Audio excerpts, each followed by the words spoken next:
Teresa Mosqueda has been fighting for family and worker rights since she first made protest signs as a kid.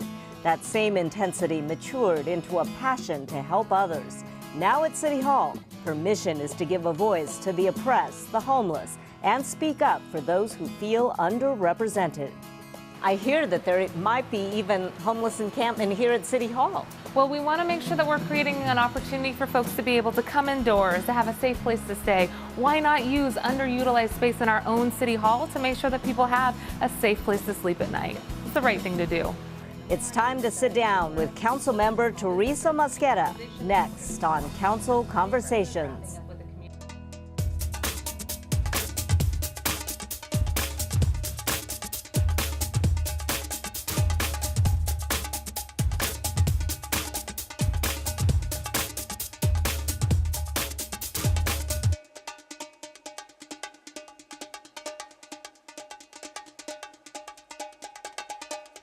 Hello and welcome to Council Conversations. I'm Josephine Cheng. Today we're at City Hall with the newest member of Council, Councilmember Teresa Mosqueda. Welcome to the show. Thank you so much for having me. You know, because this is your first Council Conversations, we want viewers to get to know you and also get to know your political evolution if you've had one. I have heard that you grew up in a really politically active household. You were always surrounded by politics. How so? Well, some of my first memories are me and my little sister making our own handmade signs for rallies, for protests, going to meetings in the evening and the weekends with my parents, both of whom are educators. My dad teaches political economy and social change. My mom was an early learning professional and then ended up working in higher ed policy. And they not only taught us the importance of being engaged civically, but showed us what it meant to stand up, to put yourself out there, to take over the streets when necessary, to testify, to always stand up for the most vulnerable. So it's really a combination of being in the streets and being at rallies and protests with my family, but also being at our home and having people surround us in our living rooms, talking about organizing strategies, seeing photos and videos of when my parents had gone to El Salvador and Nicaragua during the last sanctuary movement and talking about what we can do locally to act globally. So that's where it really started. And I never knew I'd end up here at City Hall, but it's been quite the evolution. Did you ever debate your parents, across the dinner table? Did you ever have different opinions, or how did they, shape your political viewpoint? A lot of times I think when you're growing up, you tend to think that the world that surrounds you is the most important thing. If you can't go to a party or if you can't have one outfit, sometimes as an adolescent, that might seem like the biggest issue in the world. They constantly reminded us that we were incredibly lucky to have been born in this country, lucky to have the privilege that we had as middle-income family, and that we constantly had to recognize that we had to fight for the most vulnerable, stand up for those who've had their rights taken away, recognize also the role that our own country has played in imposing wars and aggression on other countries and communities. So it was a recognition of our privilege, but also a call to action to not just sit by and to always stand up. You are a third-generation Mexican-American from your dad's side, That's right? You're a big mix. Yeah. So I say that I'm Chicana, which means that I'm Latin American, a woman who's also politically conscious of the work that we have in front of us to stand up and fight for communities of color and to recognize the intersectionalities of those who are the newest immigrants and those of us who've been here for generations. My mom's side is Polish, Swedish, and Norwegian. My dad's side's Mexican. And so I've had an incredible combination of both being able to say that I'm third generation from both sides of my parents, and I'm very, very proud of my heritage and will continue to stand up and fight for more women, people of color, younger folks, and renters like me to see themselves in positions like this. You are a UW grad, a Husky, and then you also went to Evergreen, where your dad teaches, for Masters of Public Administration. Did you think that your career would be in healthcare policy because you work for Children's Alliance and you work for SeaMar? Yeah.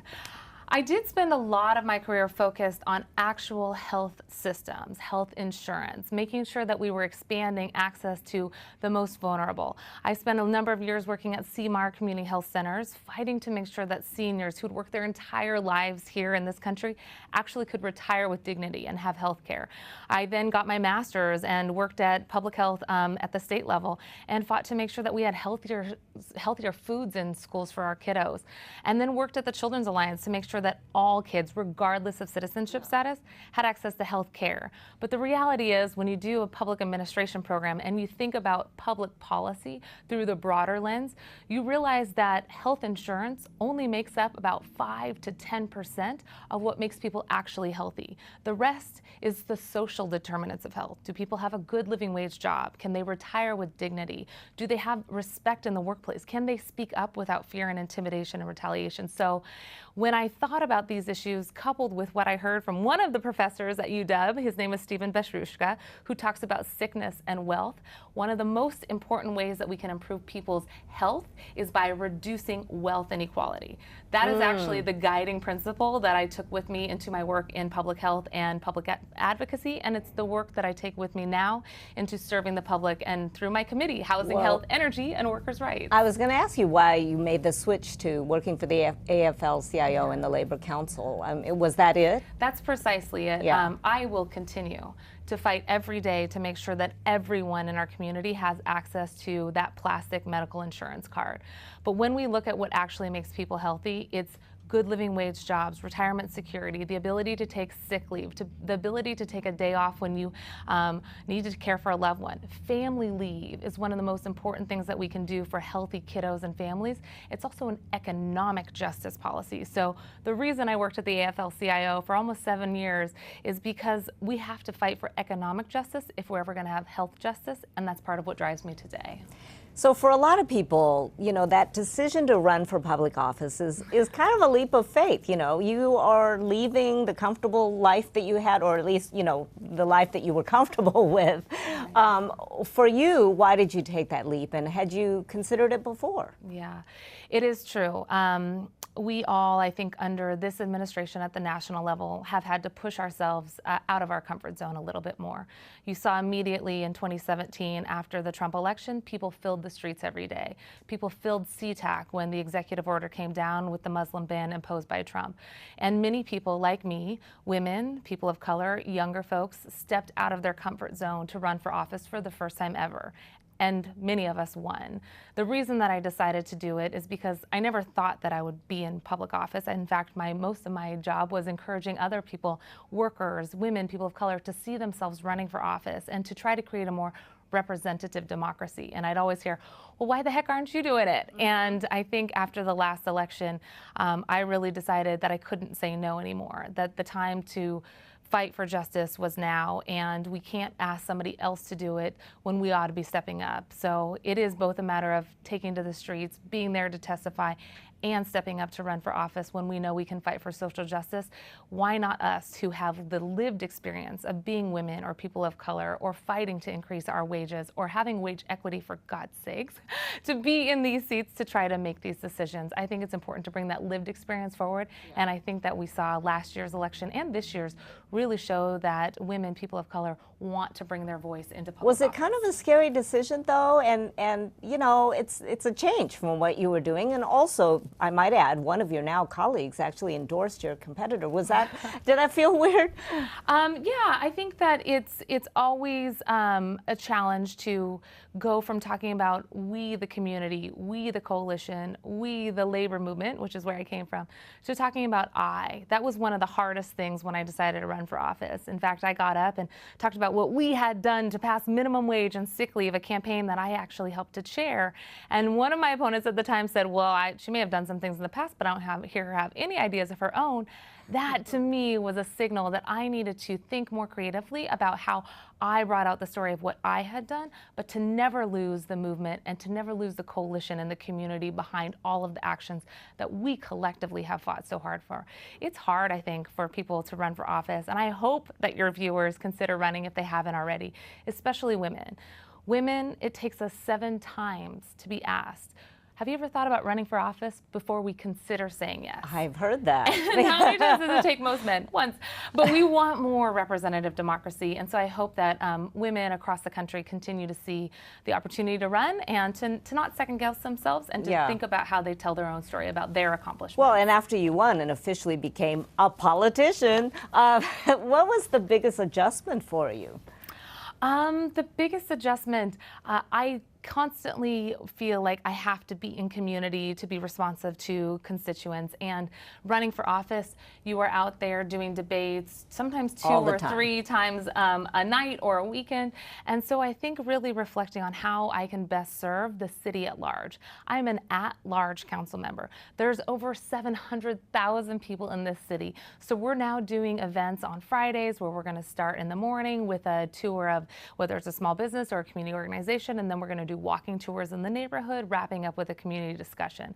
That's, I think, a really important way to both have work-life balance and to also be out in the community. So part of the hard part for me that first 3 or 4 months was just realizing how to say yes in a way that is inclusive of folks without burning out.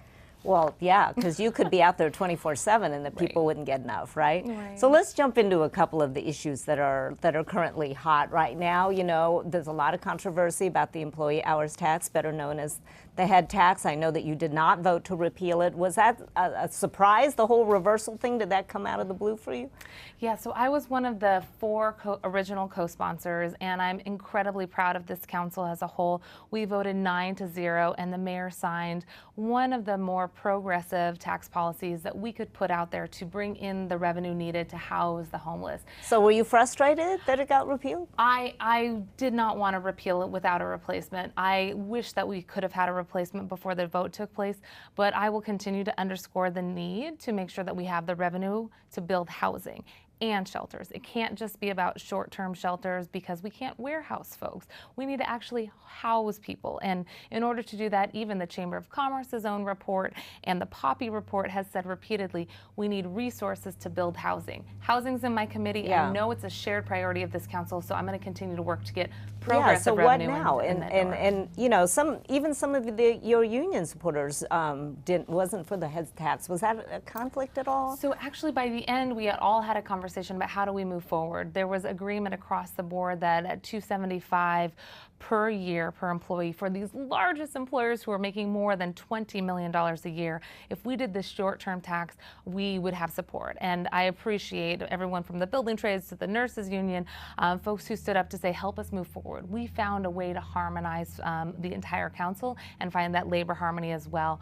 What I'm hoping that we can do is continue to find that through a progressive solution. We know that voters don't want to see an increase in the sales tax, for example. So we have to think of progressive ways to ask those largest businesses who've done the best in our community to help out with this crisis of homelessness, because it's bad for the health of the economy too when we have people living outside in our street. There's even one proposal to house some homeless in the lobby of City Hall. What do you think of that? I think it's important that we do that. I think it's important that we as City Council, as elected, step up and show what it means to think outside of the box to house those who are homeless. We also need more of our business community partners to do the same. We've already seen generous offers from nonprofits and the faith community to open up their spaces. But the best thing that we can do if we truly want to get folks off of the street, out of parks and into homes is to generate more revenue so we can build housing.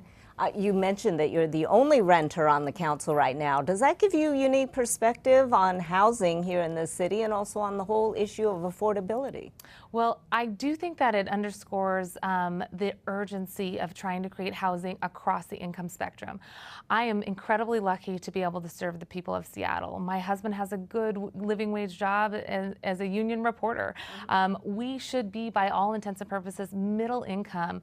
But in the city of Seattle, the opportunity, the dream, the hope of owning your own place keeps slipping further and further out of reach. The average price of a home right now is $820,000. I think we need to look at how we change our zoning practices, increase the opportunity for people to have first-time ownership options through condos, row houses, and townhouses, and to actually think about how we build more housing, especially on the lowest income level, so that more people have the opportunity to get their first home. Thank you so much, Councilmember. I wish we had more time to delve into. You have a lot to say, and I really appreciate your time, and we'll be watching more of your work on the council. Well, I appreciate you being here. Thanks for all you do. I'm Josephine Cheng. Thank you for joining us on this edition of Council Conversations.